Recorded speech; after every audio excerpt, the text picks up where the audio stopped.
venir. Soy Lucrecia Palacio, responsable de programas públicos de Malva. Es un placer presentar esta conferencia sobre Diane Arbus, con la que inauguramos la exposición en el principio. Es la primera muestra de Arbus en Argentina. La exposición, ustedes ahora ya la van a ver, incluye más de 100 fotografías, la mayor parte pertenecientes al archivo Diane Arbus del MED, y hace foco en los primeros 7 años en los que Arbus trabajó con su cámara en las calles de la ciudad de Nueva York, esto es entre 1956 y 1962. Organizada por el Museo Metropolitano de Arte de Nueva York, la exposición es además la primera vez que el museo, el MED, colabora con una institución en Sudamérica.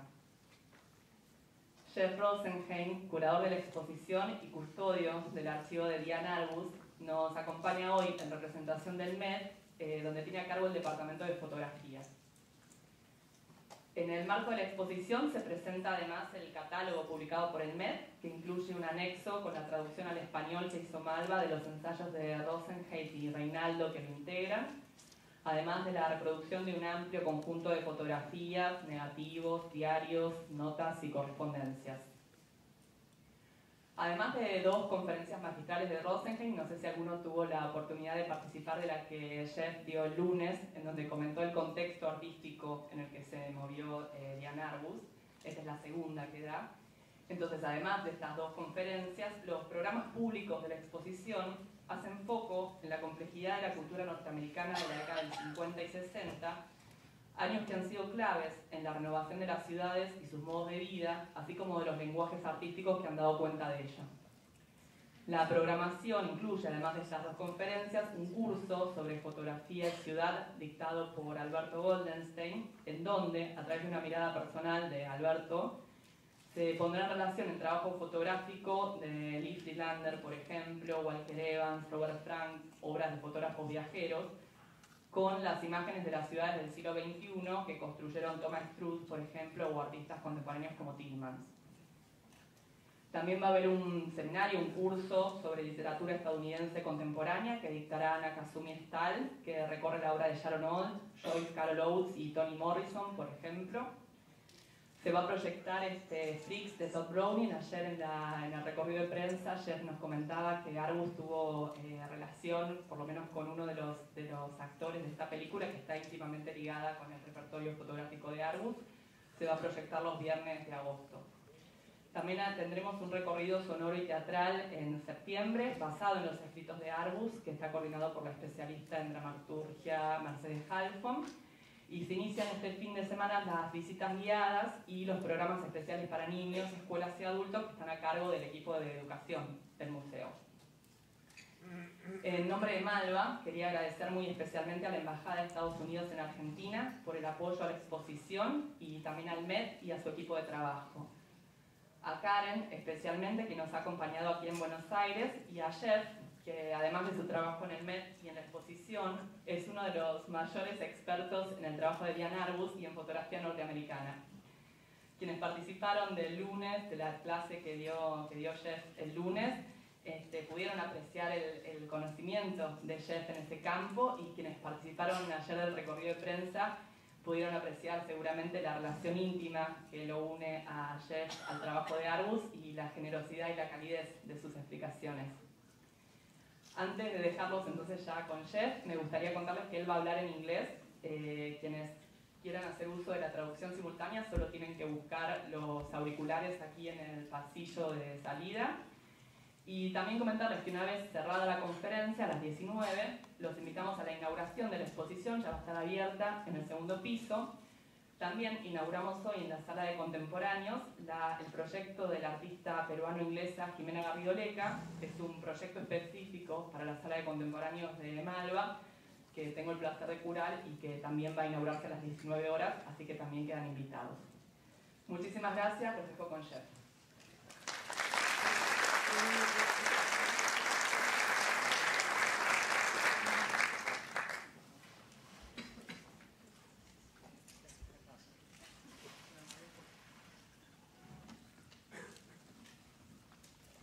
Buenos días, buenas noches. I'm sadly unable to speak in Spanish, although my mother and my father thought that I was able to do so.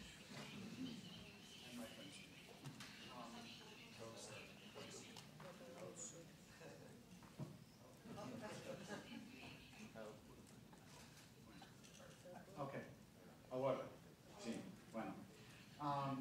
Patricia, thank you so much for inviting me to be part of the educational program that has been organized and for inviting me to speak this afternoon.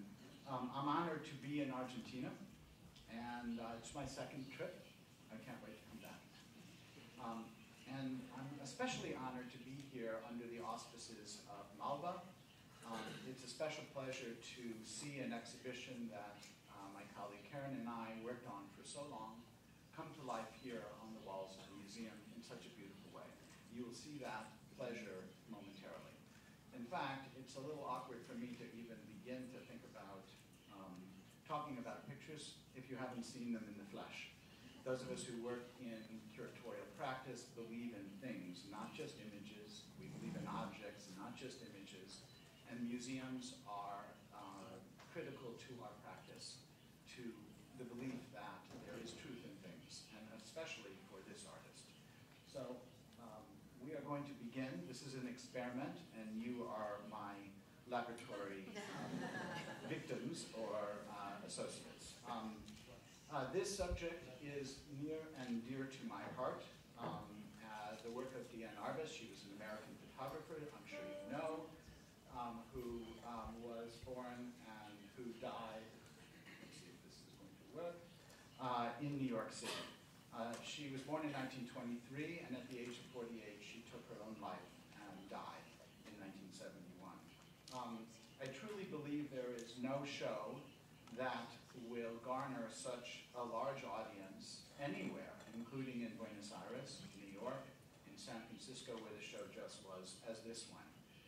We have about 100 photographs on the wall, 2/3 of which have never been exhibited before. And in the next 30 minutes or so, and at the end, I'll be happy to answer some questions, and my colleague Karen might be able to do so as well. We're going to take a journey to the limits of direct observation. Here's a picture of a naked man being a woman. That's the actual title that the artist gave to her work. She was a splendid writer. She was careful with her subjects. And if you pay attention, there is no didactic explanation in the exhibition, except the introductory room. Everything else is the artist describing her work in a peculiar way with a peculiar voice. We've also included some quotes in the exhibition. They're hiding, and I hope you will find them. I'm not going to tell you where they are. I'm sure that a few of the images I will show will make some of you uncomfortable, as they do me at times. Here's a picture of a naked man being a woman, as I've said. Here's another. These are not in the exhibition. These are from the late work. Our exhibition looks at the first chapter of her life. I am particularly interested in beginnings. Why do artists do what they do, and how do they get their start? This exhibition looks at the first 7 years of Diane Arbus's work. And as I said, I think some of us will be uncomfortable with some of the images. But then again, don't we experience the same sense of cultural trauma or aesthetic achievement or gravitas at looking at some of the greatest portraits and works of art like Goya or Velázquez, or for that matter, in the precise details of humanity found in something like Flaubert's Madame Bovary. In the first part of my talk, which is what we're doing now, many of the slides will present the classic works, works that you may have seen in other talks here in Argentina, or in exhibitions and in publications. But for the second part, I'm going to show this new work, and there's an explanation as to why it's new. It was the first works from 56 to 62, and that's what's featured in our exhibition catalog and in the exhibition Diane Arbus in the beginning. And I'm delighted to share with you all, supporters of Malva, and with any of the other folks who just sort of wandered in off the street, wearied from the day's toil, a kind of preview of what's upstairs. Nothing I'm going to tell you do you need to know. You get to trust your own eyes, believe in yourself. She would have wanted that. Let's consider just a few more pictures. This is a loser at a diaper derby. This is from 1967. I'm not sure they still have diaper derbies, but you know how this works. The parent, one parent, is allowed into a little hallway, if you will, outside, and you can bring one and only one toy or piece of food, and you try to race the child on hands and feet to the end. most photographers photograph winners. And in fact, most photographs are made of winners. But Diane Arbus was not like most photographers. It's an iconic picture. So is this one. Oops. This one, identical twins. Arbus was one of those kinds of individuals, many of them are artists, who make notes and lists of things to do. She wanted to photograph twins, and she did. There are two in the show, and I hope you find both of them. I'm sure you were aware that these last two pictures, the diaper derby and the identical twins, have been performing their magic on viewers for now almost 50 years. And I know they will stand the test of time, as they have and are like those works by Rembrandt or Monet or Lucien Freud. I am convinced that she is one of the greatest picture makers in any medium that we have ever known. As many of you know, she was born in New York City, and as I said, she was born and died there. She had the peculiar ability to see her city as if it were a foreign land. That means she was able to see what we walk by every day. It is very hard to do that. Our greatest poets, our greatest artists have always been able to see what we cannot. That's what they teach us. Seeing is a creative act, and Arbus was a great exemplar of that. She explored this terrain, which is so far away and yet so close to our and her everyday lives. Therein lies, in my opinion, its shocking nature, its unavoidable appeal, and its troubling reality. She was a graduate of a private school called Ethical Culture in Fieldston, and when she graduated in 1940, she almost immediately got married. She did not go to college or university, and she began making photographs in the 1940s when her husband gave her a camera as a gift. For 10 years or so, she ran a fashion photography business, but she didn't consider this her own work. It was somewhat applied photography. She was the stylist, and her husband, Alan, was the photographer. When she saw her pictures published in Glamour and in Vogue and in a magazine called 17, she also worked for ad agencies. These pictures meant very little to her, and that is an interesting story in itself. She did not begin to number her first roll of film until 1956. That's when she left, more or less, her partnership and began to photograph on the streets. What she was doing in the studio was not what she could do on the streets. And she officially ended her partnership with her husband and began to work independently. She took classes with photographers like Berenice Abbott, the documentarian who collected Atget's negatives and made them popular, Alexei Bradovich, the Russian designer and art director, and then Lisette Model, a great Viennese expatriate photographer who moved to New York and taught many photographers that we know. She began making pictures like this, and her earliest independent subjects included children's games, secret photographs of steam bathers, female impersonators like this one here.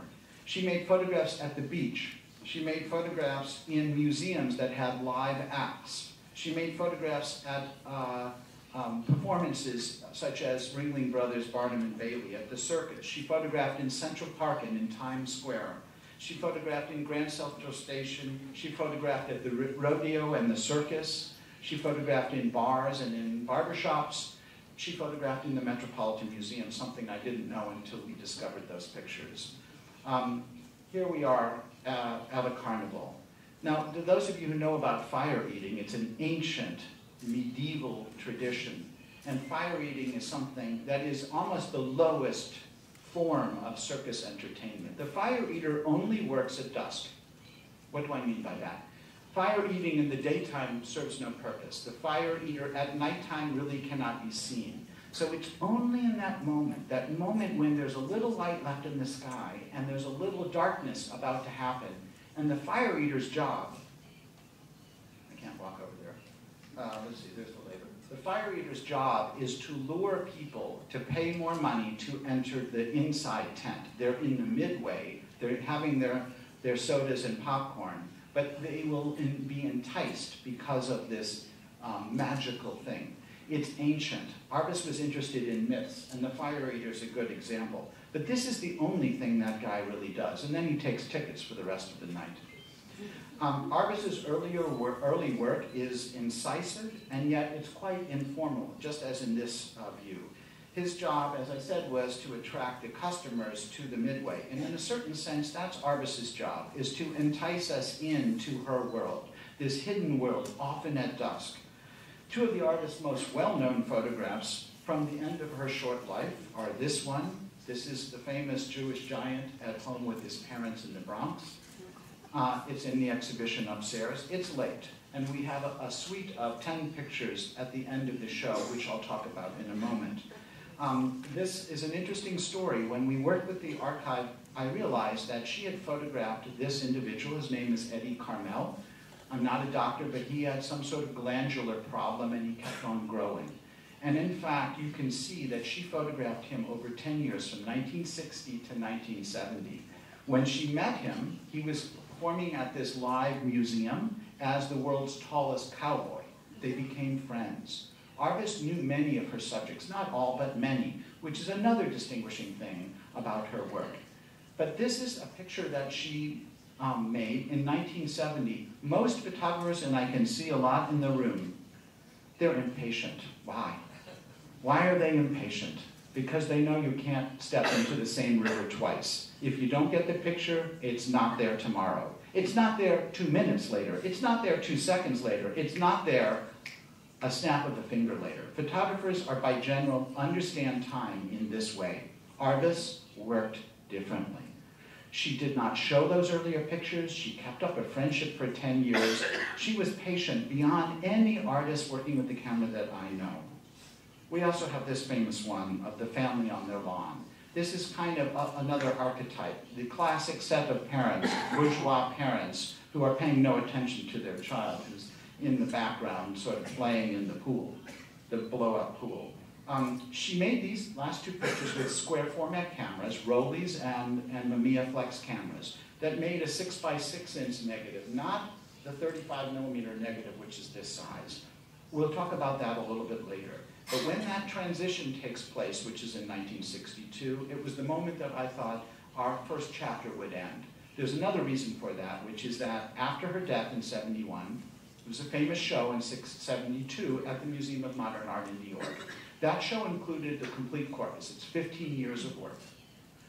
But the book that accompanied the exhibition only showed the square pictures, which she did not begin doing until 62. This was a gift to me as a curator. We all need gifts. I like them. I'll tell you why. It's an opportunity for me to work in this field, to add something scholarly to an already well-established canon. And that's what the exhibition will look at. She wanted a little bit of greater clarity. She wanted to make larger prints. She wanted to change the relationship between her and her subjects, between the individuals she was photographing. And in these pictures, and such as this one, the famous albino sword swallower, we see the classical frontal style and idiosyncratic subject matter that are two of the more distinctive attributes and features of her work. As Lucretia mentioned, I had the pleasure of bringing the archive to the museum. We only have 2 archives at the Met, with a collection of about 85,000 photographs, but we have 2 collections in depth. That's Walker Evans and Diane Arbus. I believe that institutions should collect breadth and depth, and I think we are doing that, or trying to do that. The archive comprises her letters, and they're extraordinary. Her diaries, her appointment books, her collections of other artists, and her notebooks, and all these unpublished works. And in the last years, Karen, my colleague, and I have been sifting it for meaning, looking for signs of life within the archive, helping us understand her achievement. And I would just tell you that one of the things that's in the archive is a copy of a high school, she's 17 years old, a high school text that she wrote on Chaucer.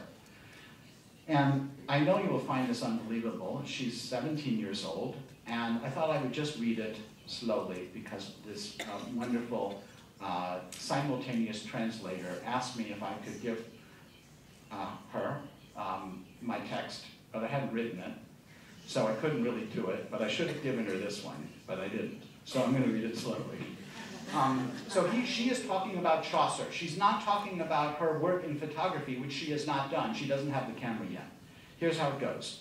The way Chaucer, and I'm quoting, this is a quote until I say otherwise, the way Chaucer describes the meeting with the 29 pilgrims gives you a feeling of uneasiness. It isn't a frenzied need for companionship. It is a delight he gets in speaking and being with people.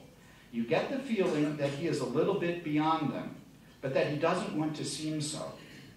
The pleasure he gets from meeting them, the people, is part physical, part spiritual. He seems to love physical things, even obscene ones, and from looking at them, he gets a contact with the other person. His way of looking at everything is like that of a newborn baby. He sees things and each one seems wonderful, not for its significance in relation to other things, but simply because it is unique and because it is there. When he describes a nun's daintiness, it doesn't seem as if he thinks that this is the standard of good conduct. Rather, he returns separately to each one and looks on them as whole miracles, not as compounds of abstract qualities. And he seems to know that each one will be himself, and he wants that. That's the end of the quote. And that's from a 17-year-old high school student who should have gone on to be a writer. She's yet to pick up the camera, and I know you will find, when you see the show, that the work of Diane Arbus is wonderfully, even tragically rich in achievement, and perhaps as riveting and as controversial today as when the pictures were first seen some 50 years ago. Collectively, they ask us something very, very wonderful, which is, what is the role of the camera in our society? The answers don't lie in what I'm going to share with you now. The answers lie in the work itself, but this is one step towards it, and we're on our way. But it's up to you all to understand where you fit into the equation. The entire show is built on a one-to-one relationship between each visitor and a single picture. You'll understand what it's like in a moment. Okay.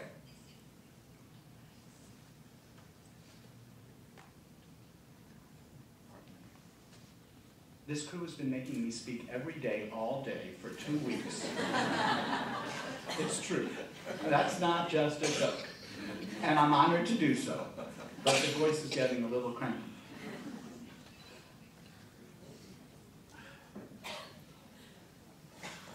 Okay, so as I mentioned, it's a great honor to present these pictures. We're in the second part of the talk. I've been living with Diane Arbus's work for about 40 years. I did not know her personally. I happen to know her brother, her older brother, Howard Nemiroff, who was a poet, the American Poet Laureate, actually. He lived in St. Louis, where I grew up. He never spoke about his sister. And that's kind of interesting. He knew I was interested in photography as a kid, which I was since I was about 9 or 10. Here on the screen is one of my favorite photographs, and it was obviously in the show that I opened a year ago in New York. In fact, I believe, what's the date today? So, just amazingly, the show at the Met opened on July 12th, exactly 1 year ago. Who saw it? Wow, that's not bad. Very good. Okay. So we're going to now look at the work that's mostly from these first years. It's one of my favorite photographs. I think that Mava has turned it into the new icon for Diane Arbus, which is really great. It's a classic picture from the beginning of her work. It's about the first rolls of picture, first 100 rolls of photographs that she made on the street. And she is obviously interacting with her subject. She is waiting for the subject to return her gaze. It's a lovely mix of curiosity and intensity, judgment on both sides. The effect is remarkable to me, and is generally unseen in the work of her peers, and they did not want to have their subjects see them. Most of the artists working in the documentary style believed, as a kind of ethical thing, that they did not want to interfere with the world itself. They just wanted to observe it. But that's not what Arbus wanted. Arbus wanted to be hurt. She wanted to have a relationship with her subjects, either verbally or non-verbally. So you don't see this in the work of Walker Evans or Robert Frank or Gary Winogrand or Lee Friedlander, who did not want to have that kind of direct contact. Arbus wanted more from life as a photographer than just to be an observer. She wanted to be observed. She wanted to have and develop a new way of being a photographer, which was a more performative relationship, which I believe is equal parts performance and documentary. The photograph, as I said, is one of the stars of the exhibition. All of the photographs on view, except for the last 9, are vintage prints by her hand, which means they were made between 1956 and the time of her death in 1971. But this is the idiosyncratic style and approach which Arbus was both praised for and criticized and copied world over. I think as proof of the attendance this evening, I cannot imagine or cannot offer to Buenos Aires, to Argentina, to South America, to New York City, to Paris or London or anywhere else, a photography show that I think will garner as large an audience as Diane Arbus will. Her photographs are admired by art world insiders, by teenagers, by Americans, by South Americans, by the international community, by scholars and the general public. And the majority of the responses to her work is really interesting, which is that people just simply don't forget it. You can identify a Diane Arbus photograph in so many ways, and I think we'll see a little bit more. Most of the photographs in the show are drawn from a phenomenal gift to the Metropolitan Museum from the 2 daughters, Diane Arbus and Amy Arbus. I want to thank them. I beg them to come down here. I know they've missed out, and they're going to hear my story when I get back in town on the weekend, and I'm sure they're going to come and see this show. It's that splendid, so thank you. They made a gift, and it somewhat changed my life, and I think it may change yours. This is a picture in front of the Metropolitan Museum. It's an interesting story. I didn't know this. Karen and I were working on this. This is a woman being photographed by a woman in front of a painting of a woman that was made by a woman of a copy of a Hans Holbein original. At this kind of level of density and collaging of intentionality is something you see in her work. The show is accompanied, as I said, by a catalog that Karen and I wrote, and it comes from a multi-year study of this archive, the diaries, the notebooks, the correspondence, and it allowed us to establish the framework. For those of you who understand museum culture, having the time to work on a project, we developed this over about 6 years. Now, we didn't work on the show for 6 years, we worked on cataloging the archive, sifting it for meaning. So in this preview, I'm just going to share a few of my favorite pictures. As I said, she made most of her photographs in New York. And here we are, looking from the outside in. That is another trope that you will see in Arbus's work. She very much understands the idea of mirrors and windows. These are the larger concepts that we divide the world of photography into 2. And Arbus was a brilliant picture maker, so the structure of the window and the door and the frame and the glass is something that she uses over and over. And why do I make a point of that? I make a point of that because when you watch her work, when you look at her contact sheets, you can see that she is waiting for the return of the gaze. She doesn't make that many pictures of any given subject. That's a kind of patience that's not over years, but over the seconds or minutes that she's working. This, of course, is the bastion of male secrets. The barbershop, this is where we tell stories which we wouldn't tell to our lovers, our friends, our parents, our kids. I like barbershops. Those of you who know me know how much I like barbershops. Barbershops are interesting because they are hidden places. This is where secrets are told and discovered. And I know that when my dad took me to the barbershop, I looked at things that my mother didn't want me to look at. I think you know what I mean. Here are the twins again. Arbus wanted something. She wanted to be face-to-face with her subjects. Even at the age of 16, and she wrote, she was interested in, as I read before, the divineness of ordinary things. And through her photographs, I believe we see it too. Her photographs of children and eccentrics, couples and circus performers, female impersonators and shoppers are among the most intimate and surprising of the era. And I think that from the beginning, this is 1957, Arbus believed that she had something special to offer the world. And she wrote, "I do feel I have some slight corner on something about the quality of things. I mean, it's very subtle and a little embarrassing to me," this is her talking, "but I really believe there are things which nobody would see unless I photographed them." Some of you have heard me speak. I think that we want to believe that she chose her subjects, right? Most photographers choose their subjects. There are many here in the first row. You choose your subjects.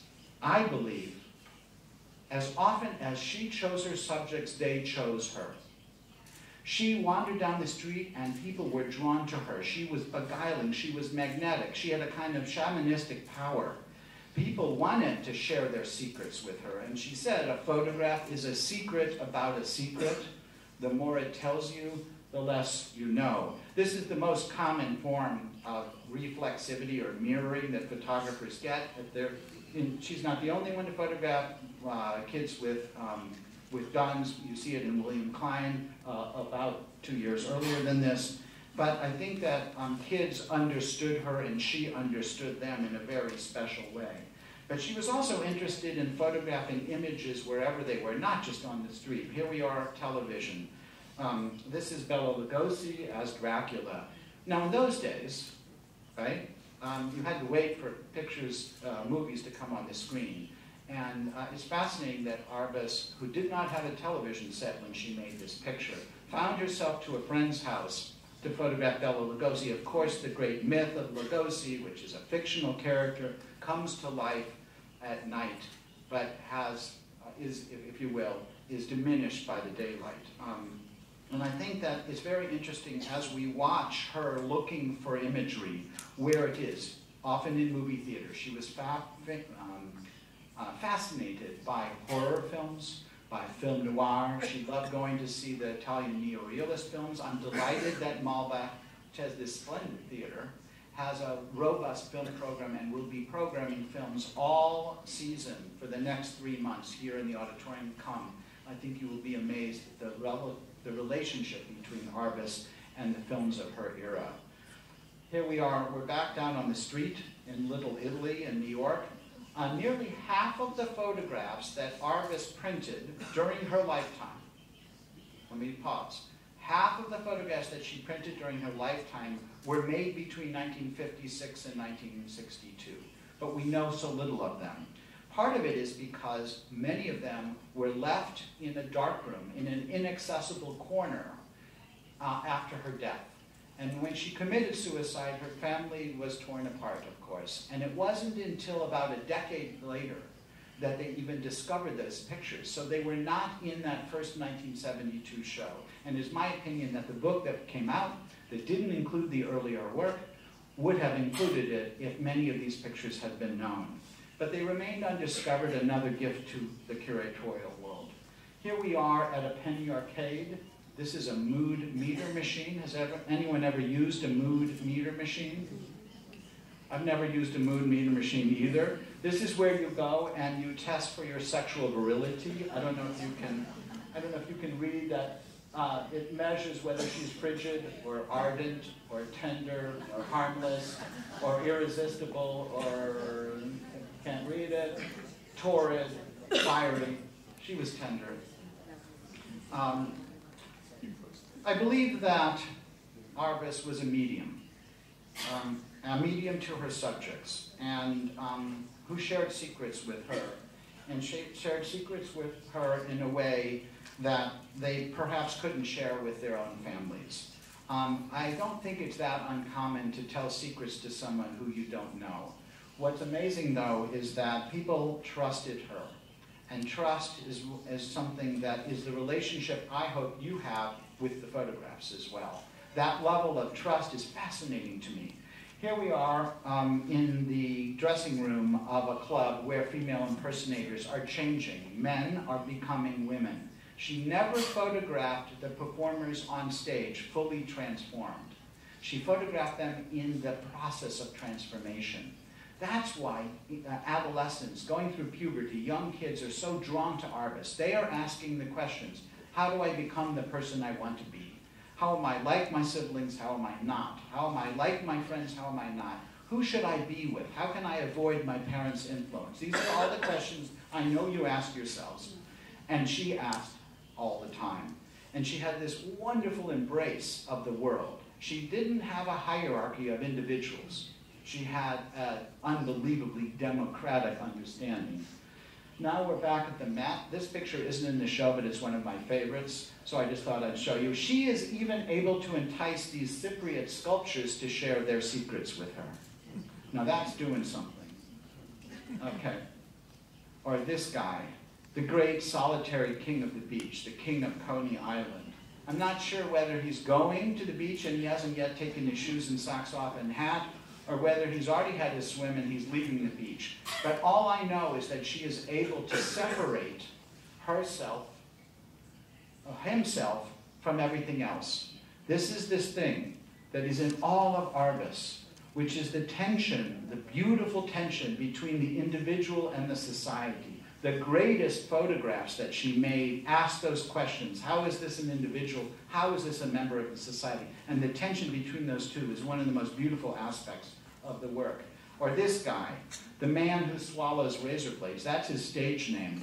This is a guy who knows how to swallow razor blades, right? But he doesn't really know how to hold his own child. Now, I understand that. I didn't know how to hold a child until I had my own. But it is a scary thing, and that feeling that he has of holding on to a child is so scary, but swallowing razor blades, that's relatively simple. She was also very, very interested in people who were eccentric, people who believed they were other people, who thought they looked like other people. This guy actually didn't just dress up on holidays as our Uncle Sam. He was Uncle Sam all the time. And she photographed him over and over. But where are we? We have to read two things in every photograph, which is what the subject is and where we are and where the artist is. We're in his bedroom. And Arbus, over the course of these 7 years, moves from outside to inside. That's both physically and metaphorically. So this is something we should look for in the pictures. So we are backstage again. Here's a stripper in her dressing room. Arbus, simply put, superbly managed the relationship between her and her subjects, that she conspires to implicate us, the viewer, with the force of a personal encounter. And for me, Arbus's work is always a journey to the limits of direct observation. And we are living in a time where all of us have cameras. We call them phones. They're not such good devices, but they're very good cameras. What are we doing with them? How do we understand these images? What are they for? We are living with a cacophony. It's a noisy image culture in which we live. Our best artists are able to synthesize and guide us and teach us that seeing is a creative act. And if you don't believe that, the show should prove it to you. If you know of no other work by Arbus than the Twins from 1966, it's probably this one. It's made just steps from where Karen and I work at the Metropolitan Museum. It's one of the 6 or so square format pictures in the exhibition from 1962, which is that transition year. From 1962 on, she mostly uses the square format camera, and the photographs, however, reveal not a difference, but a similarity. I really believe that the centrality, the seeming artlessness, the boldness, the psychological profundity of this kind of a picture is something that's been in all the work from the very beginning. Her work is the stuff of legend, but we didn't know the beginnings of that legend, and now we do. And I think that with your permission, I'm just going to look at a few more, and then I'm going to answer some questions. I have no idea what time it is, and those of you who know me, even loosely, know that I can talk forever. Just a little bit. Arbus was, as I said, a terrific writer. she said something wonderful. She said, "Nothing is the same as they said it was. It's what I've never seen before that I recognize." And I've got to believe, I put it on the screen. That's the last thing I did. I'm sorry about that. Here we go. Nothing is ever the same as they said it was. It's what I've never seen before that I recognize. Now, those of you who are poets know that this is a kind of tautology. This is a kind of inside-out thing. You have to read it like 10 times for you to understand it. Okay, but in this, there is this mystery about both language and visual culture. The quality of Arbus's attention to things as they are is really extraordinary, and it's revealed in a letter. I'm just going to read you part of it. She sent in 1960 to a friend of hers. His name is Marvin Israel, and he was an art director and a little bit of a photographer. And the letter comes from seeing something outside the bus window. And I think it will work in any language, but it's one long sentence. And the pausing is my own. But there's no periods or commas or colons or semicolons. So here we go. So he's writing this in a postcard to a friend.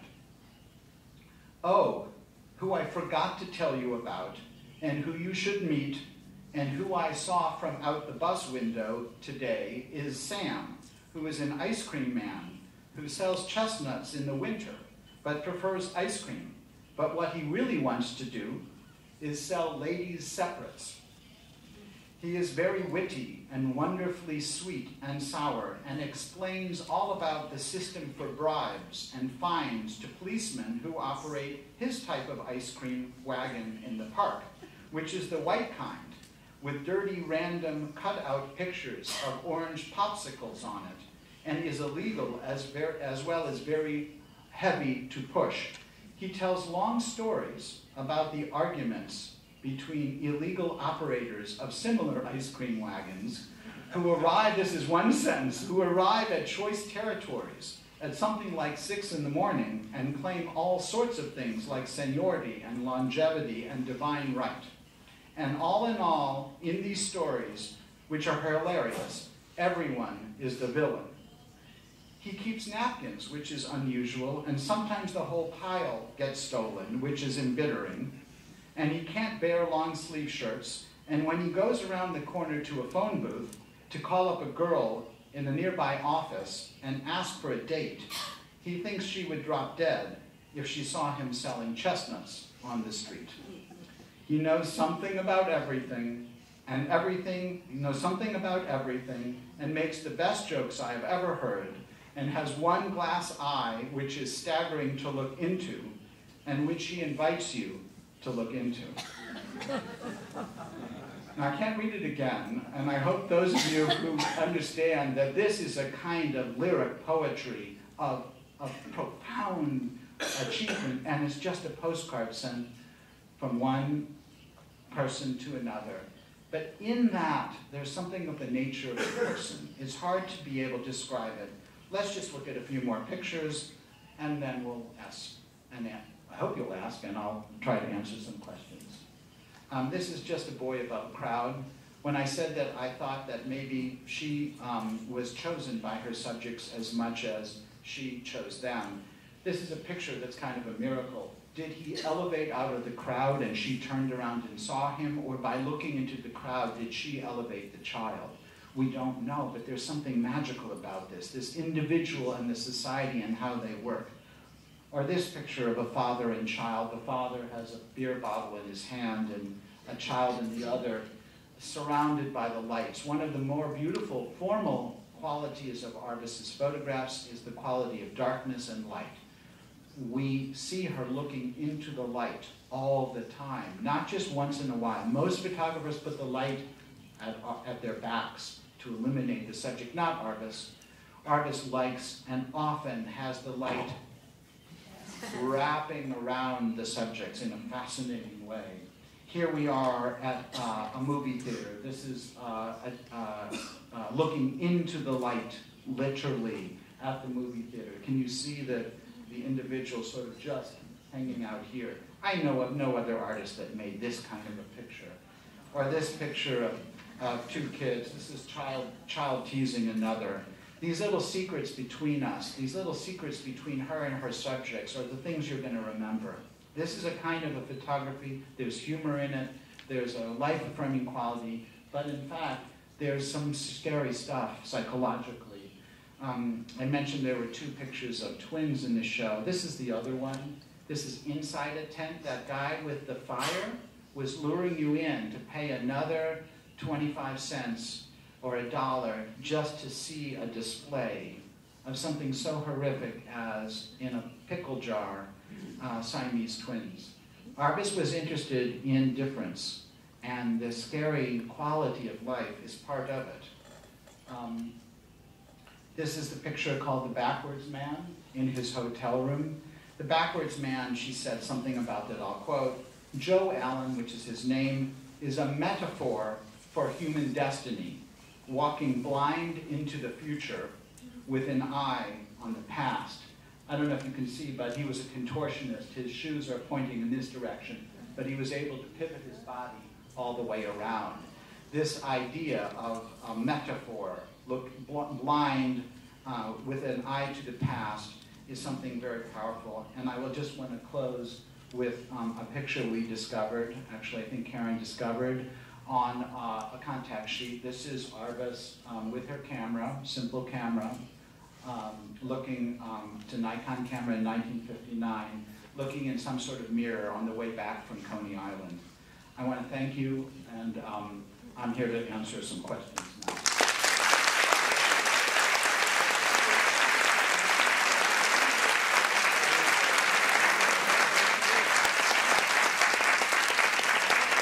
And like Arbus, that was one long sentence, I know. Okay, so here we go. I hope you will answer some questions. We can raise the lights in the auditorium, so I'm not the only one to see. Very good.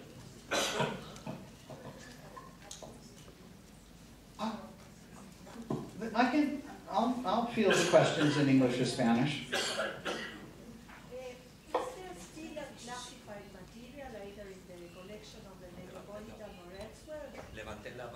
Is there, no, I'll rephrase. Is there classified, in other words, material we have not seen? Yes. Yes, there is lots. And this is the beginning. I hope you will allow me to do another show and bring it to Malva. Okay? Yes, we just touched the surface with this body of work.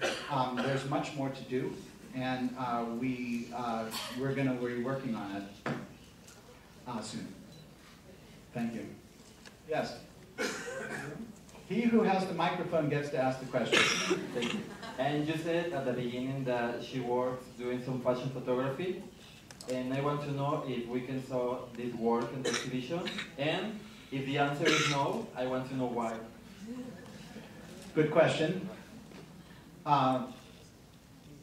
First of all, she made a small amount of fashion work.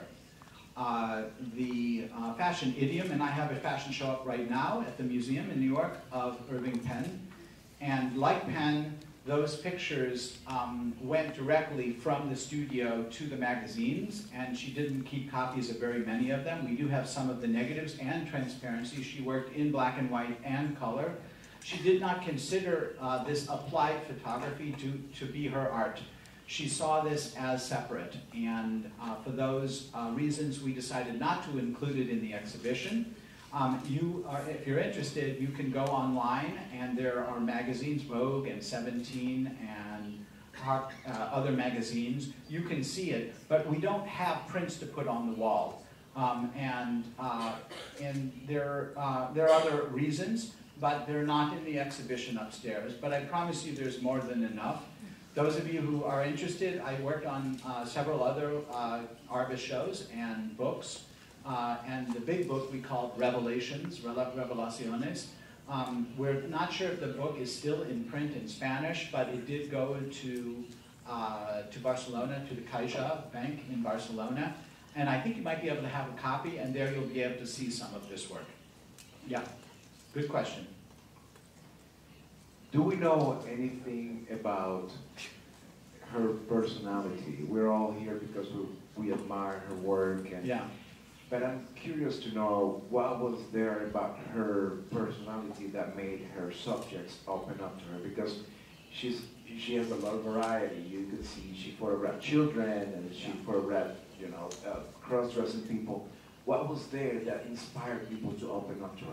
Okay, I think that's again the question. I tried to answer it a little bit. I'll try again. Maybe I failed. Maybe I will continue to fail. Some of us are born with a kind of aura around us, a personality. I didn't meet her, so I cannot speak. But everyone I knew, including her children, including her husband and her friends, everyone I knew told me that she was, she had this kind of beguiling authority, and she opened up to them. Some of us have that ability. Some of us draw storytelling. Secrets are told by people to other people for various reasons. I'm sure you are hiding some secrets that you might not have told everyone, but you might have told somebody. I don't know. I will say that the other thing was that by paying attention to individuals, by opening up and engaging them eye to eye, being very close with them, and she was quite close to her subjects, they and she entered into another kind of place. And that's the performative element. I think that's where the magic is. That's what distinguishes her. You're asking the right question. It is just what it is. There are not too many like her. Her achievement is not just with the camera, but it's with this non-verbal form of communication, non-visual form of communication. It's not a really good answer, is it? Okay. It's the roving microphone. There you are. Okay. My question is a little bit more technical. She used to be a very good photographer, as you see. And who was in charge of the editing and the printing of the photographs? Right. Very good. That's more than a technical question. That's really beyond that. So she chose her negatives that she was going to print, and she printed them. We did not. What I did was edit the body of work that survives, that I knew about, and I don't know about all of the prints she made, but all of the pictures in the show, except those last 9, are prints that she made and left behind at the end of her life. They either entered the collections, often of her subjects. They were the big collectors. There were really no galleries that showed photographs. Very few museums collected them. I think there are only 4 museums in the United States that collected photographs from her in her lifetime. It's pretty sad. There was really the beginning of the photo market, which is the late 60s and early 70s, and she missed most of it, sadly. So she edited her own work, she made her own prints, and she kept what she did. And that's what we know. It's a lot more than we know from a lot of other artists, because a lot of other artists, later on in life, purge their archives. And so we don't know what they printed and loved in one decade and decided to remove from the perspective of posterity later. I know that Richard Avedon destroyed thousands of pictures and negatives. He didn't even want the negatives to survive. One of the reasons we acquired Walker Evans' archive is that he didn't. He left behind everything. It's endless. And Arbus's archive is pretty whole. Yeah. Good question. Hi. I wanted to know if you knew what did her children think or thought about her street work, and if they ever went with her to take pictures on the street, and how was that experience for them growing up? So the question, if I understand it, was, well, the second part is, did she make photographs with her family? The answer is yes. And she made a lot of pictures of her family, actually, in between the other pictures. I think that she photographed all the time, day and night. I believe that her family were taken to many of the places that you see in the pictures, from Coney Island to Hubert's Museum, which is this live theater place.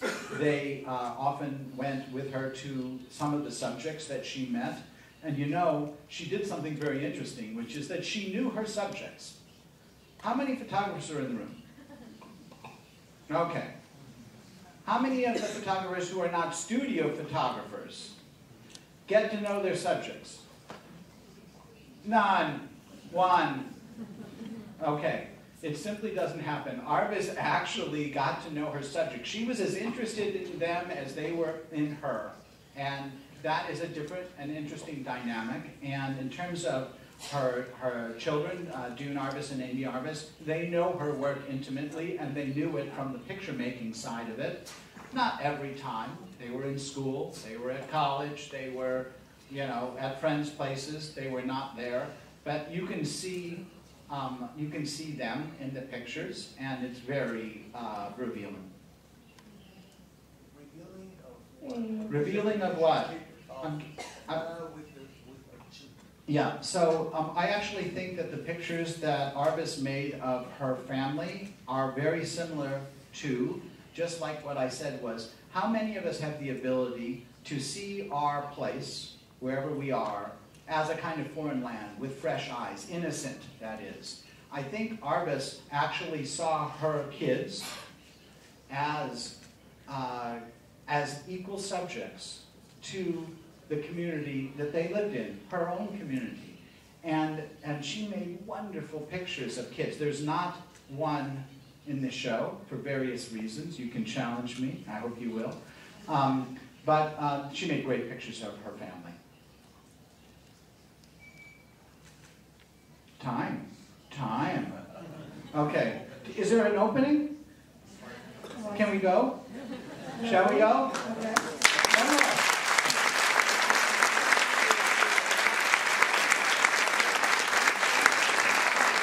I'll answer a question. Okay, dígame. Que Cecilia es tan joven, ella durante su vida muestra convivió con la muerte como otros creadores o no, porque por lo que se ve en su foto no. I can't answer that. I need some help. You know what? Why don't you come up and we'll go as we walk up. I'll ride the escalator with you to the show. It's better answered in the gallery. Bueno, gracias.